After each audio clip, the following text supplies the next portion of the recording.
going on, everybody? I'm back, and we're gonna do a little something different. We're not gonna be talking about the NBA Finals. We're not gonna be talking about Brewers versus Cubs. We're actually gonna be talking something that I think that a lot more people are more interested to talk about right now. I'm not saying that nobody cares about the NBA Finals, even though that pretty much nobody does because it's so predictable.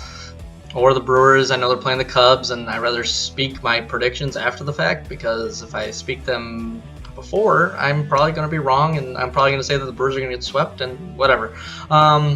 Let's talk about the Aaron Rodgers contract situation. That is the hot topic, I think, as OTAs are going on, as mini camps are about to open up, as training camp comes full bore right through summer, and it's gonna be a fun time. But everybody's worried about the Aaron Rodgers contract. When is it gonna get done? And to be honest, I don't have a good, honest answer for you guys. And the only reason why I have that, or I don't have that answer, is just due to the fact that I think Aaron Rodgers has more leverage than what people think. And the only leverage that I think that he has is the way that Brett Hundley played, the way that backup quarterbacks have played in Green Bay. I mean, just think about it. The Packers get out to this roaring season. They get out 4-1. All of a sudden, bang! Silence across Green Bay land, across Wisconsin. Probably shell-shocked half of the nation, just due to the fact that half of the nation is probably Packers fans. I don't care what anybody says. The Cowboys aren't America's team. Okay, it's not. I'm sorry. But with Aaron Rodgers going down, and everything that happened, and the way that they just suck swamp water, why Aaron Rodgers has more leverage than people think when it comes to negotiating. A lot of people are saying, I'm hearing $33 million a year. He wants a opt-out clause if somebody gets paid more money than him. And I don't know if that's accurate. I don't know if that's 100% true. That's also the other reason why I don't see this contract getting done before this year. One, it doesn't need to. Two, if that is the case, it's going to take a lot to figure out what needs to be done. It's going to take a lot for the Green Bay Packers to agree to it, but it'll take a lot for Aaron Rodgers to agree to it, because if the Green Bay Packers agree to that, every single year you don't know what to plan for, because you don't know what that contract's going to be. You don't know how much money you're going to eventually have to pay Aaron Rodgers. If you're the Green Bay Packers, you have obviously for the majority of it, the ball's in your court. And the only reason why I say that is because Aaron Rodgers is signed until 2020. One way or another. And then after that, you can franchise him for 2 years. So technically the Packers can have him locked up until 2022, and he'll be 38 years old. But do you really want to franchise Aaron Rodgers? Who knows what kind of player you're going to have on your hands if you franchise Aaron Rodgers? Everybody knows that when you have a happy employee, you get the best out of him. When you don't have a happy employee, you get the crap out of him. So who knows what's going to happen when it comes to Aaron Rodgers? Obviously, we know Aaron Rodgers is a prolific talent, and if you're in Wisconsin, you're in Green Bay, you know the window is closing. So the big thing is, did you get Aaron Rodgers enough with what he's got? I think you did. We don't know how good the defense is going to be, but you made the necessary changes to make the defense better and where it needs to be.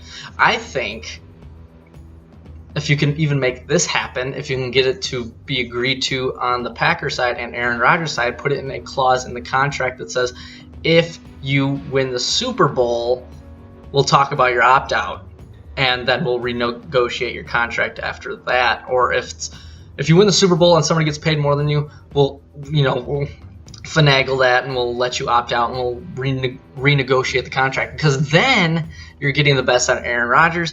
The team, almost has a fail-safe that's saying, if you don't do this, we're not going to do it. And everybody knows that Aaron Rodgers, 2-time MVP, I could see him being a 3-4-time MVP by the time his career is over. We all know what he's capable of, but he hasn't been able to get back to that second Super Bowl. So why not put that in the clause? Make it a performance, make it a performance bonus pretty much. And that way you're not screwed as a team, and Aaron Rodgers, you get the best out of him because he knows what he's capable of. I think it's a very easy thing to do, especially because you put all these pieces around him. If you're Aaron Rodgers, technically it should be easy because they're putting all the pieces around you. You got your Jimmy Graham, you got Mercedes Lewis. We found out what the running game can be when in healthy. Aaron Jones, Jamal Williams, Ty Montgomery. I think it's a great trio of running backs, and you got great wideouts. You got Devontae Adams, Randall Cobb.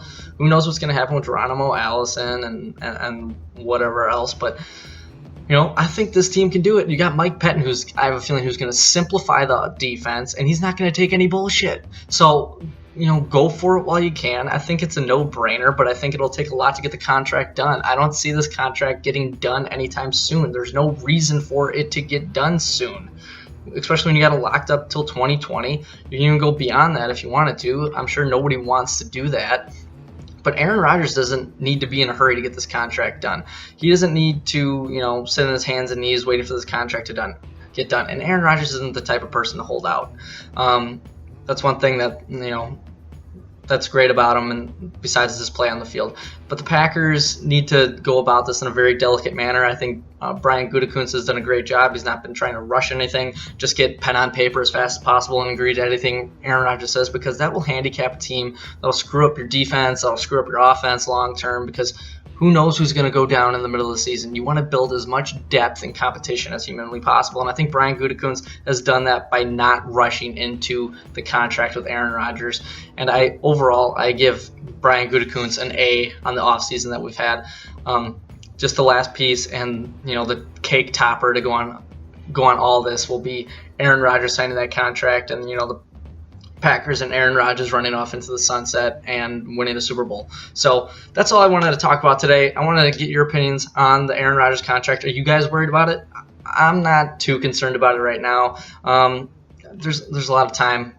We got the season. We got a season after that, and then we'll figure it out after that. So everybody, have a great week. Look forward to hearing from you. Bye.